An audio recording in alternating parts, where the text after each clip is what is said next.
आज का हमारा टॉपिक ऑफ डिस्कशन है सिंगली सर्कुलर लिंक लिस्ट में डिलीट करना है अब हमें नोड को कहां से, बिगनिंग से।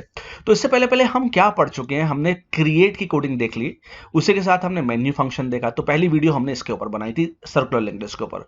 फिर हमने बनाया भाई प्रिंट कैसे करते हैं सर्कुलर लिंक लिस्ट को। फिर हमने इंसर्ट के 3 वीडियो बनाए, इंसर्ट बिगनिंग बनाया, इंसर्ट मिडिल बनाया और इंसर्ट बनाया हमने एंड। ये हमने काम कर चुके हैं। तो मैं रिक्वेस्ट करता हूं कि आप पहले इन वीडियोस को देख लें ताकि आपको एक आइडिया क्लियर हो जाए। और अगर आप नहीं भी देखना चाहते तो आप इस वीडियो को तो जरूर देख लें और इसको सेकंड वीडियो को, 2 वीडियो देख लें ताकि आपको इनिशियल कंसेप्ट पता चल जाए, ताकि आप डायरेक्ट यहां पे जब आप जंप करें तो आपको मेरे पढ़ाए हुए लॉजिक्स का क्लैरिटी हो जाए। तो लेट्स स्टार्ट विद डिलीट।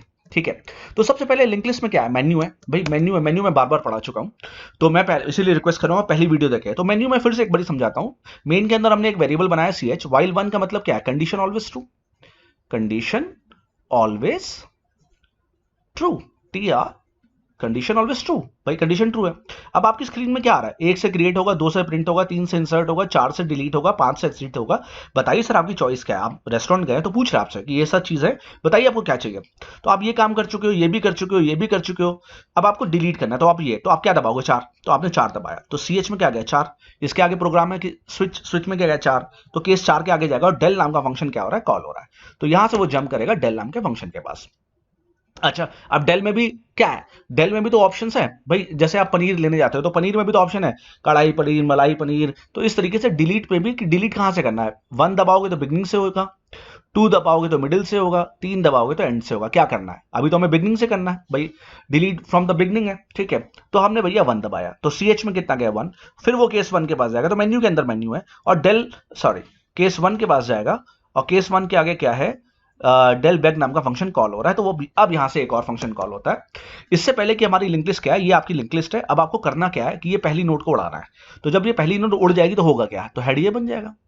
और टेल जो 100 रख रहा था, 100 ना रख के क्या रखेगा, 200 रखेगा। क्यों, क्योंकि जब ये चला जाएगा तो हेड कौन सा हो जाएगा, 200। तो यहाँ पे क्या आ जाएगा, 200। तो बस इतना तो आपको क्लियर है। आगे बढ़ते हैं।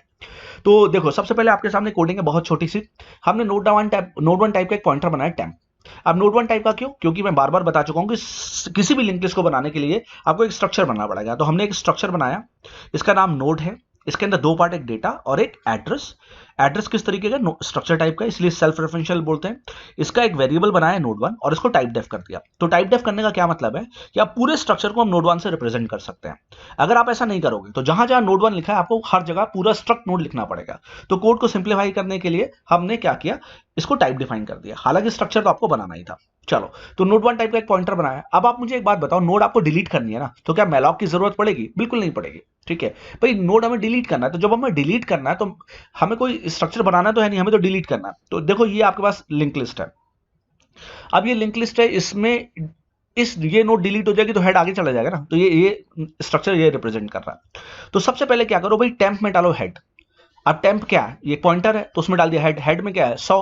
तो टेम्प और हेड देखो दोनों एक जगह आ गए। तो अभी इस समय दोनों एक जगह पे है। ठीक है, हेड में डालो हेड का नेक्स्ट। तो हेड में हेड का नेक्स्ट क्या है, 200। तो हेड कहां मूव कर गया, 200 वाली नोड के पास। तो हेड कहां आ गया, यहां पे आ गया भाई, 200 वाली नोड के पास। तो मूव कर रहा है, साफ साफ मूव कर रहा है। टेल के नेक्स्ट में डाल दो हेड। अब टेल के नेक्स्ट पे यहां पे क्या डाल दो, हेड। इस समय हेड में कितना है, 200। तो यहां पे कितना आ जाएगा, यहां पे आ जाएगा 200। तो ये नोड यहां से कट के किसे पॉइंट करने लगेगी, इसे पॉइंट करने लगेगी। ये देखो ऐसा कुछ हो जाएगा। मैं फिर से उसको साफ साफ बना दे रहा हूं, ये इसे पॉइंट करने लगेगी। अच्छा, करने लगेगी। अब स्क्रीन पे क्या आएगा, लिखिए एलिमेंट डिलीटेड इज %d। और इस %d की जगह टेम्प का डेटा। और टेम्प कहां है, इसी नोड का नाम टेम्प है और टेम्प के डेटा में 4। तो स्क्रीन पे लिखा आएगा deleted node is equal to 4। और आपको बहुत अच्छा लगेगा, यस 4th पहली नोड ही डिलीट करनी थी। और फ्री टेम्प, फ्री क्या करता है, फ्री है डायनेमिक मेमोरी एलोकेशन फंक्शन जो मेमोरी को उड़ा देता है। अब मेमोरी इसलिए इसको यहां से फ्री कर देगा। तो फाइनली आपके पास जो स्ट्रक्चर बनेगा वो क्या बचेगा, 5 6 7 8। और ये टेल अब इसको 200 वाले को पॉइंट कर रहा है और यहाँ पे 200 आ गया। क्लियर हो गया। तो ये था बहुत ही सिंपल सी coding, delete at the beginning of singly link list. ये बहुत इजी कोडिंग थी, बहुत सिंपल कोडिंग थी। इसमें कुछ भी करना नहीं था, एक आसानी से समझना था कि भाई करना क्या है। तो बहुत इंपॉर्टेंट बात है कि जब आप पहली नोड को डिलीट करेंगे तो हेड कौन बनेगा, उसका नेक्स्ट नोड। ठीक है, और टेल किसको रखेगा, टेल अब हेड की इंफॉर्मेशन रखता है हमेशा, क्योंकि सर्कुलर है।